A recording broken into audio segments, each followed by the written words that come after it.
ביובל הגיע לביקור, היה חומק בשביל, ועם הוריו יושב בחדר, מסמיק מעט נבוך ולא מרבה דיבור, כן ולא, אל תדאגו, אצלי הכל בסדר.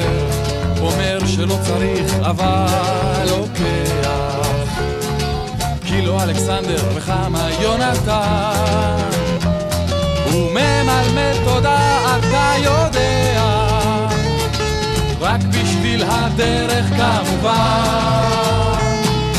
הוא עוד ישוב, הוא עוד ישוב, זה ג'וק קטן וזה עובר ולא חשוב. הוא עוד ישוב, הוא עוד ישוב, זה ג'וק קטן וזה עובר ולא חשוב.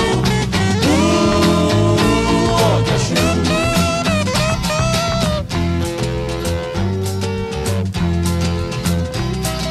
איך השנים חולפות, קשה להאמין, הוא ללא בלורית, פה ושם מעט מקריאה, אומרים חושב בשמאל וחי לו בימין, בווילה שבנה אי שם בהרצליה, כשפעם ביובל הוא לביקור מגיע.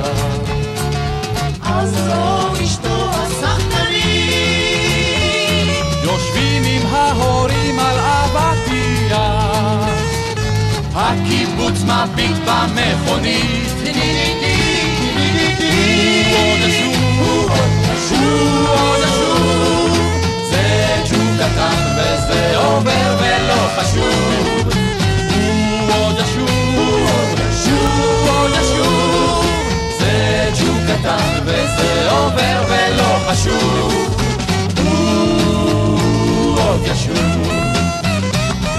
איזה בן קיבוץ בלב הקר בעיר, נבוך עם התרמיל ובלוריתו המתנפנפת, וויסקי טוב מוזג, תשתה בחור צעיר ומחייך ספר, אז מה נשמע ברפת, אוהב לשקוע בקבוצה בנחת, להזכיר כל פעם וגם אם לא נחוץ,